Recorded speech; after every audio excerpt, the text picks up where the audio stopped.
All right, today I want to talk to you about an interest assessment, which is an assignment that you can give to your students in class to get students excited about the courses that they're taking, even when it seems like it might not be that exciting to them to begin with.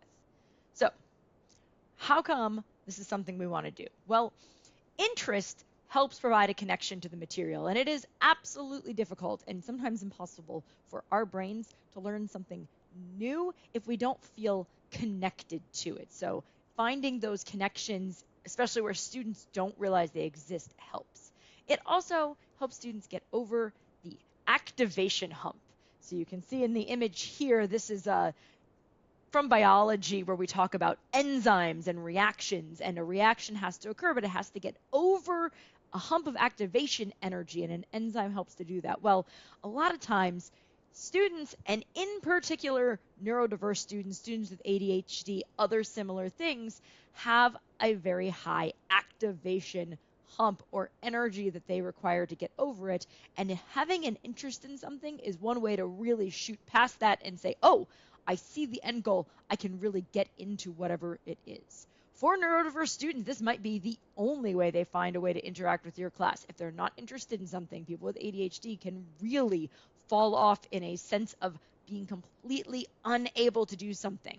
Assignments can look like mountains that you simply cannot climb, but finding these little interesting connections will absolutely get all of your students into and involved in what you're doing. So how do we do this? Well, we're going to ask 4 interest questions. Why are you in this class? When will you use this information in your future career? Where can you apply the class material to your life now? What types of activities related to this class are things that you enjoy? What I'm going to do now is get into each of these in a little more detail to give you ways to guide the students to help them find the answers to these questions. So, why are you in this class? I like to start with that because it gets everything out on the floor and up front. So for many students, especially if it's something like a general education class or a requirement class, they need it. They have to be there. It doesn't mean that they like it. But having them state that out loud or written down can help.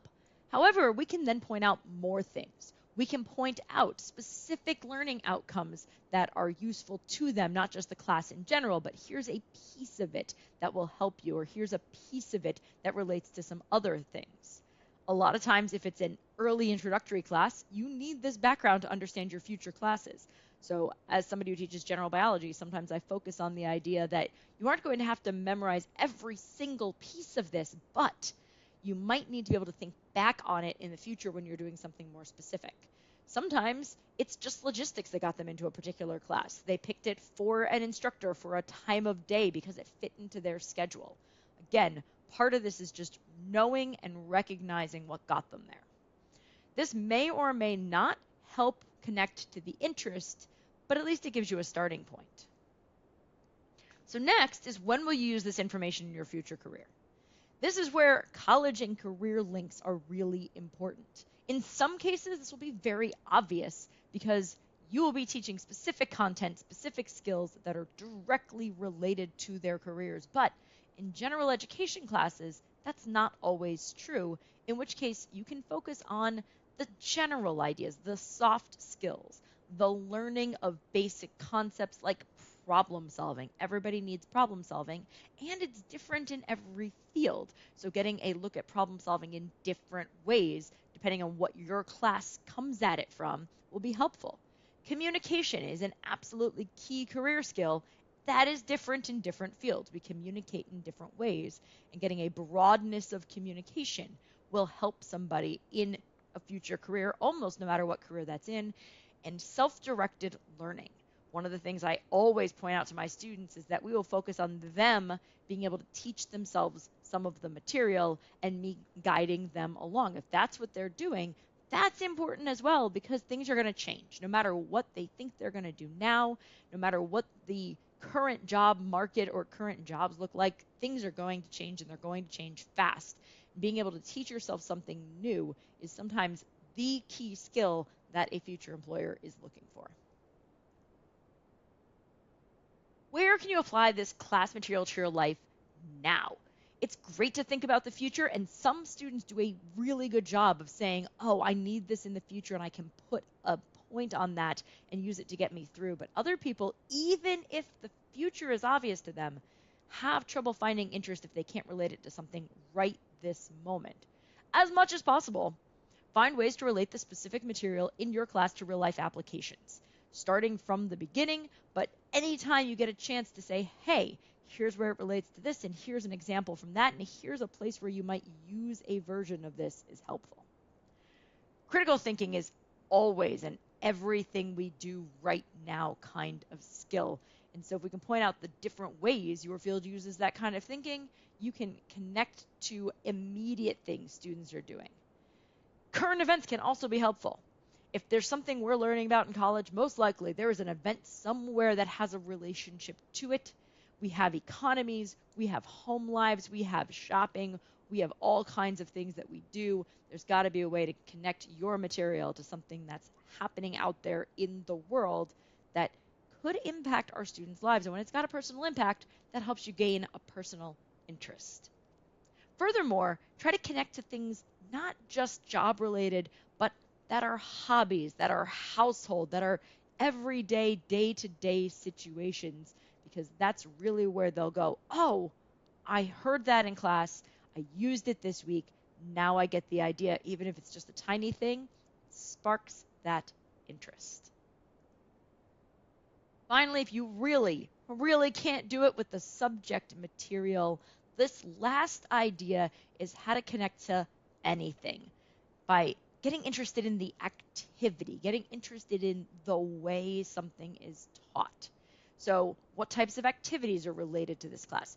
Maybe your class solves some kind of puzzles, or if it solves any problems at all, turn it into a puzzle. Puzzles and games are always a little bit more interesting than just solving problems. Is there a way that this class could involve something creative? Even in non-creative classes, are you going to draw something, sketch, illustrate, put a piece together, find a way to add that element to what you're doing? Perhaps you have a class that will include discussion or debate. There are always people who like to have conversation with people or like to argue their point. And I will tell you, as someone who does like to argue their point, it doesn't matter what that point is, I will learn everything about it for the purposes of arguing it.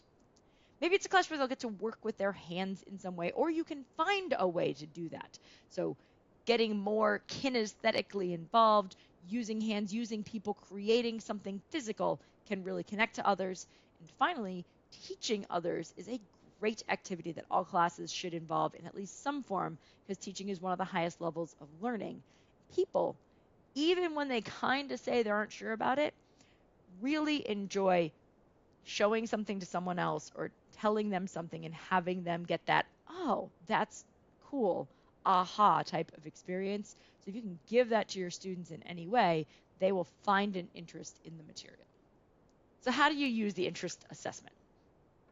I have created a handout, a couple of different versions of a handout that you could use in class. You could just put the questions up someplace. You could do it individually, have the students answer it as a survey and then come back to it. But I think the best way to do something like this is in groups and with a discussion, because the best way to find interest is to realize something you didn't notice before. And a lot of times that works well when someone else says, oh, I was thinking about this, and the first student may go, I never thought of that. Or students are most of the way there. They're like, I see this, but I'm not really sure how it connects. Then you as the instructor are able to say, interesting. As someone who knows a lot about this material, let me tell you more about that. I think using it right near the beginning of the semester is a great idea, because it gives people that immediacy of, what is this subject? Am I interested in it? What do I want to do? But it's also worth bringing back when you're working on something difficult where you might start to lose interest. Remind them of the skills that they're learning. Remind them of how it's going to connect to their life, or even ask them specifically on an assignment to immediately say, well, where am I going to use this information? Now what am I going to do? How can I connect this assignment to my life? And honestly, anytime motivation seems to start to wane off, it might be worth bringing some of this back, maybe even just one question or a little bit of a reminder to say, hey, we realized why we were interested in this. Do we remember? Can we make that connection? Can can we help our brains get more involved and more activated about the subject matter? So I hope this is useful to you, and you check out the handouts and other materials. I'm also making a video that could be used for online or individual students to follow through on their own, where I help walk them through some of these ideas. Enjoy.